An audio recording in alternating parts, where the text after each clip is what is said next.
Hi, I'm Britney Spears, and I had a great time making my first film, Crossroads, and I hope you'll enjoy the special DVD presentation. Crossroads, the critically panned but commercially successful movie that Britney Spears released in 2002. But was the popular opinion at the time how we should remember Crossroads? With the re-release of Crossroads, I thought it would be fitting to re-examine the film, and who better than I, a 30-year-old woman, to set out on that journey.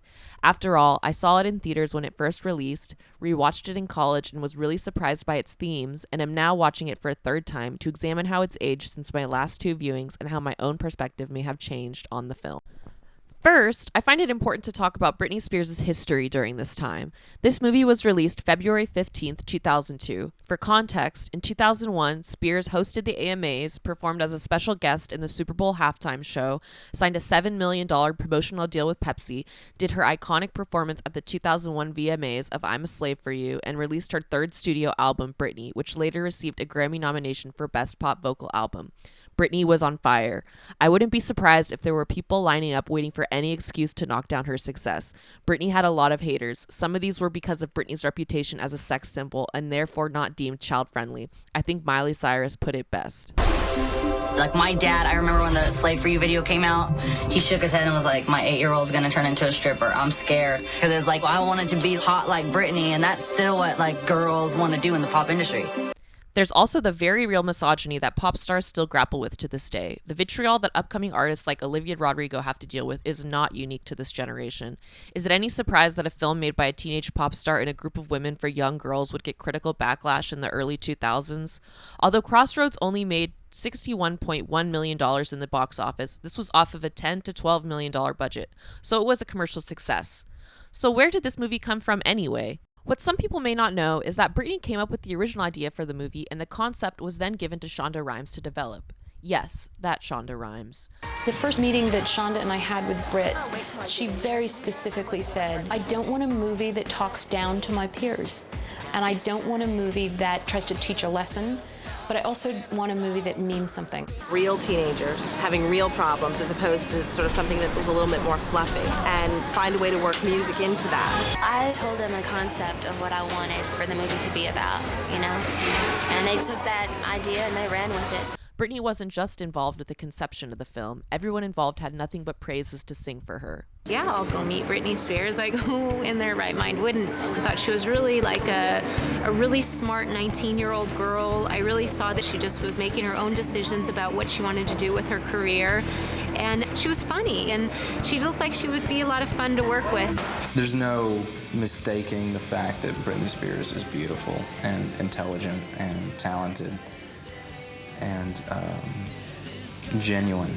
The first time I met her, I just thought, you're really hot. So talk to him. Yeah.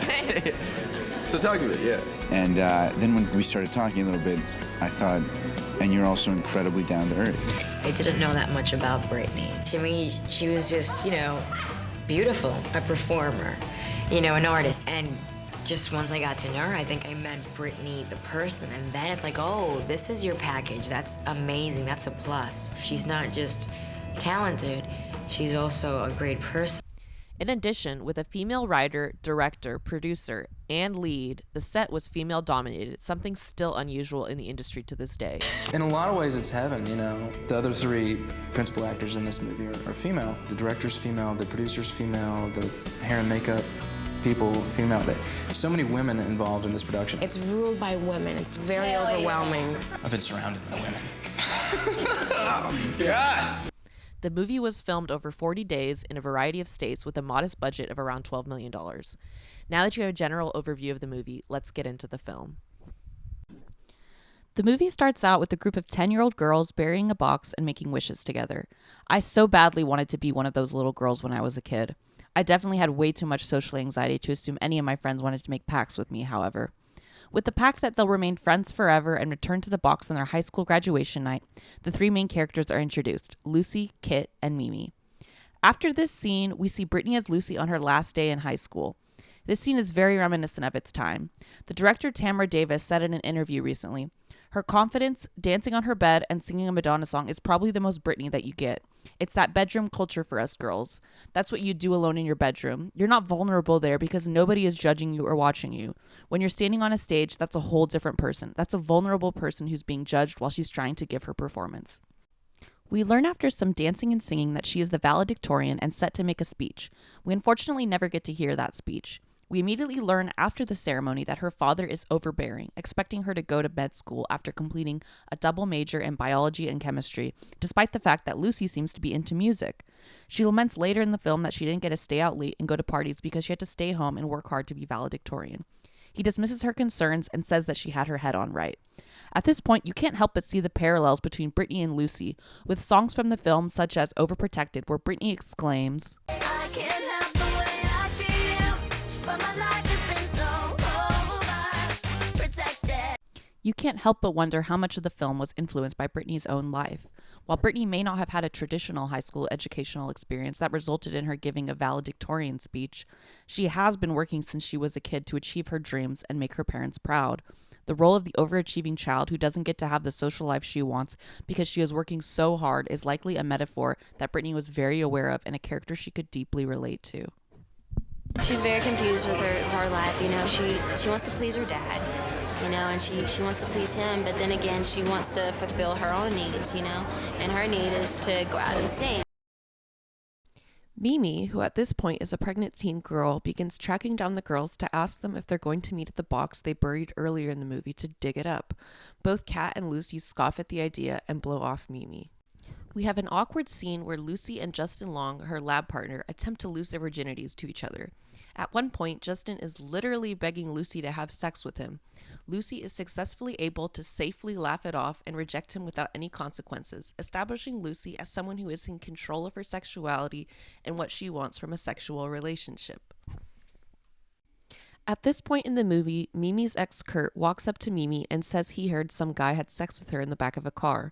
This isn't the first time someone in the movie has implied that Mimi is, for lack of a better word, a harlot, but this is the first time she responds with violence. This movie comes before teen pregnancy representation was more popularized, with 2004's Saved, 2007's Juno, and 2009's 16 and Pregnant.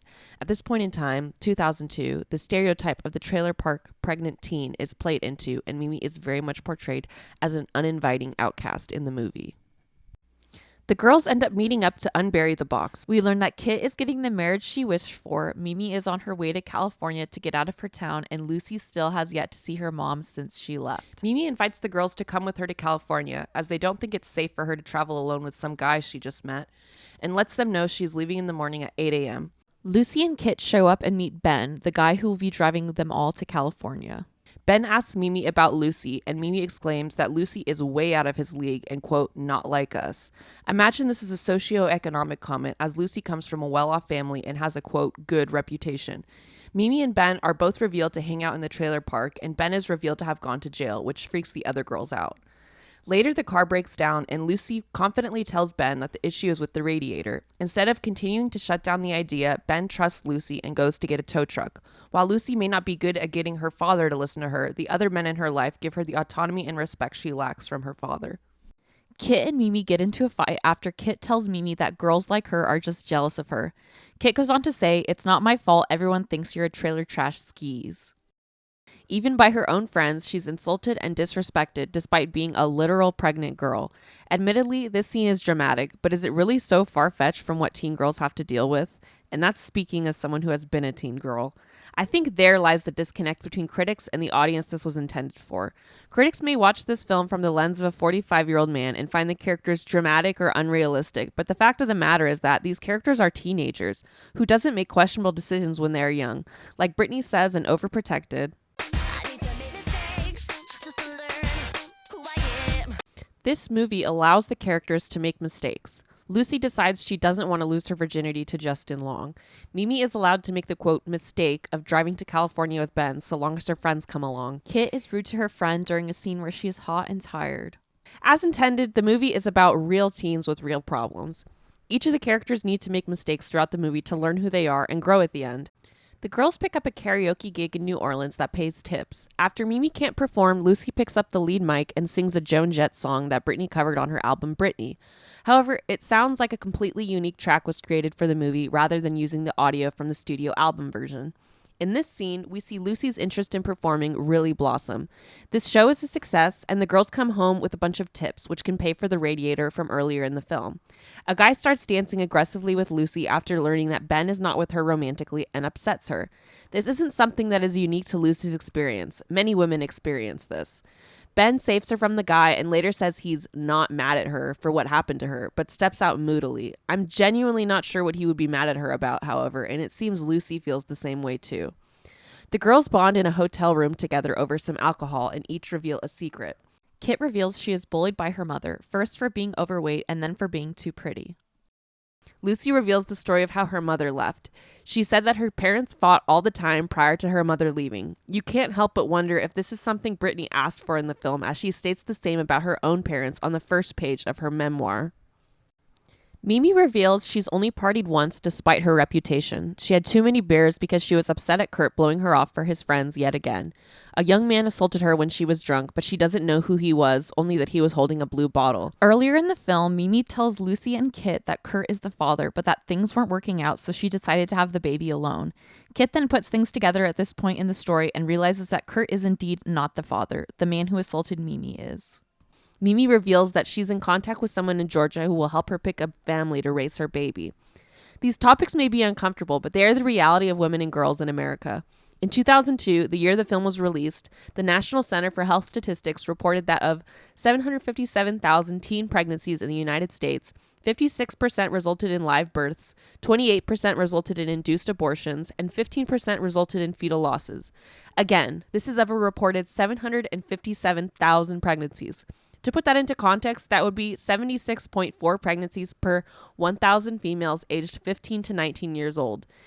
In 2020, just 18 years later, the teen birth rate was 15.4 births per 1,000 females in the same age bracket. In regards to Mimi's assault, 1 in 5 women in the United States have experienced completed or attempted rape. 81% of women and 43% of men reported experiencing some form of sexual harassment and or assault in their lifetime. We even saw it happen to Lucy earlier in the movie.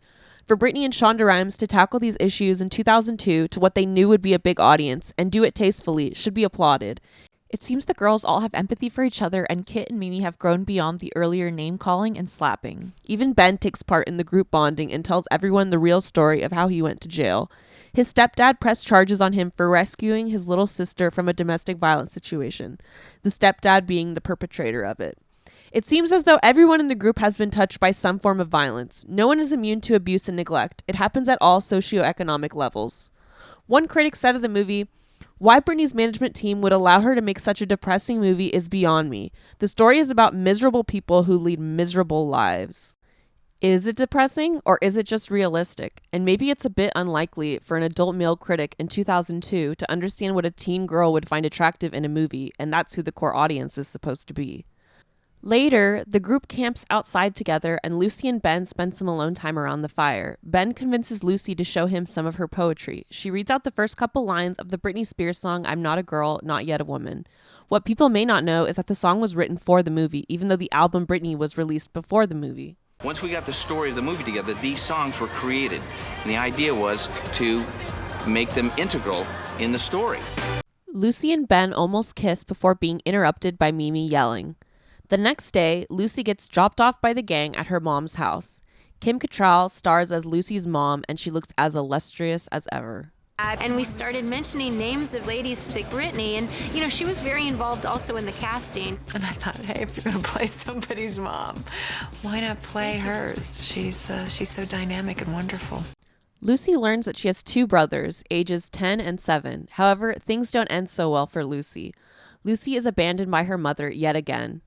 Yet again, the statistics support that these are problems everyday Americans deal with. More than 7,000 children are abandoned each year in the U.S., and an estimated 600,000 children were victims of abuse and neglect in 2021. After a time, Lucy exclaims that maybe she can go to school in California and do something for herself for once. She takes this to the next level a few scenes later when she decides to lose her virginity to Ben. Originally, the studio wanted the scene removed, but when the movie was tested with Britney's core audience of girls and the girls loved it as it was, Tamra was able to keep the scene. Kit drives Mimi to see Dylan, Kit's boyfriend who lives in California. When they pull up to Dylan's place, it's apparent to Kit that Dylan and Mimi know each other. Dylan is seen with a blue bottle, and Kit puts it together that it was Dylan who assaulted Mimi over Christmas break and tries to get him to admit to it. While trying to run away from the scene, Mimi falls down the stairs. We learn that Mimi has lost the baby, and Taryn Manning treats us to one of the most heartbreaking scenes in the movie. Pregnancy loss is not a lighthearted topic that was tackled often in the early 2000s by the mainstream media. You really feel for Mimi in this scene. She reveals that she had decided to keep the baby when she felt it kick while she was standing in the Pacific Ocean. As I stated earlier, 15% of American teen pregnancies in 2002 ended in fetal loss. This may be a dramatized film, but the topics covered still affect Americans. In some ways, Mimi seems to be a foil for Lucy. They come from opposite socioeconomic backgrounds. Lucy has a goody two-shoes reputation at school, whereas Mimi is seen as a trailer trash skis, as Kit so bluntly puts it. Mimi even points out earlier in the film that Lucy was not like her and Ben. However, at the end of the day, they're both women who feel like outsiders from their peer group. Mimi gives Lucy the confidence to sing "I Love Rock and Roll" in New Orleans, something she may not have done without Mimi. Both of their stories are about gaining a sense of freedom. Lucy wants freedom from her father's control, and Mimi wants freedom from the stereotypes her small town has placed on her. With her pregnancy and deciding to keep the baby, she had decided that she was ready to step into the role of a mother. Mimi has now lost her daughter after Lucy has just lost her mother again, and they find solace in each other's company. Kit and Mimi tell Lucy that she should stay behind in California and go to the audition that Mimi wanted to go to originally. Eventually, her father shows up to take them all home, and Lucy decides to stay behind for the Slide Records audition. Lucy auditions with "I'm Not a Girl, Not Yet a Woman," and Kat and Mimi can be seen doing backup vocals for her. Unlike the "I Love Rock and Roll" scene, the vocal tracks sound very similar to the vocal tracks off the record. This is how the movie ends, and Lucy singing to "Overprotected" plays as the credits and bloopers roll. So what's the verdict? If you haven't guessed already, this film just further solidifies my opinion that sometimes movies just aren't made for you.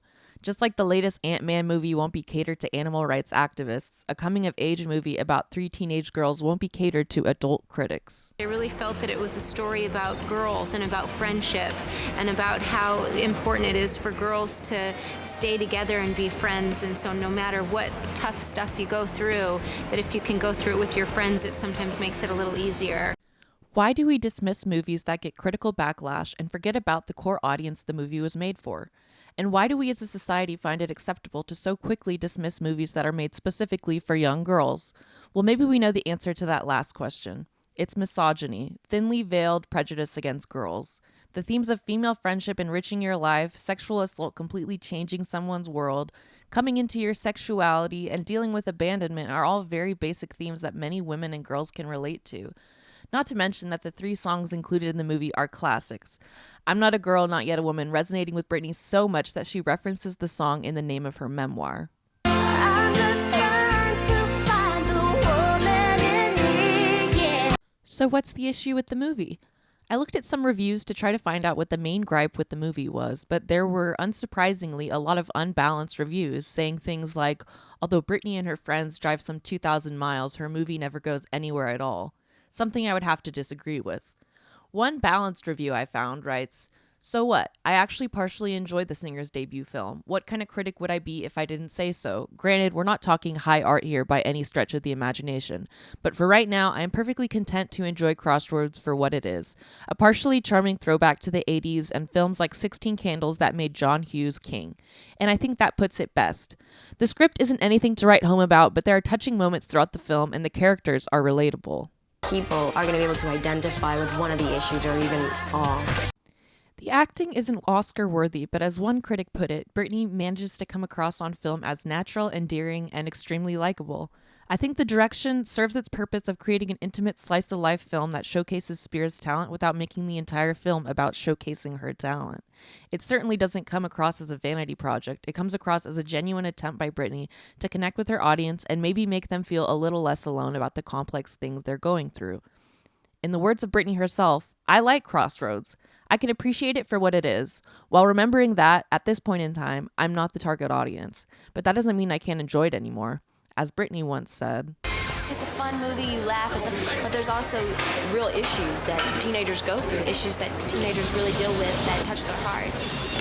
I hope today's presentation touched your heart. I hope it makes you rethink what media you dismiss and why. As long as content isn't harmful, there should be a seat for everyone at the table. That includes young girls. They shouldn't be made to feel shame for the content they consume, like I so often did when I was younger, and not so privy to what was going on at a larger scale every time I felt shame for liking something that was catered to me. Thank you, Britney, for creating this movie and making a small space for people to feel less alone with the issues they're dealing with. If you or someone you know has been affected by sexual assault, you can call the RAIN hotline at 800-656-HOPE or visit hotline.rain.org to talk to someone online.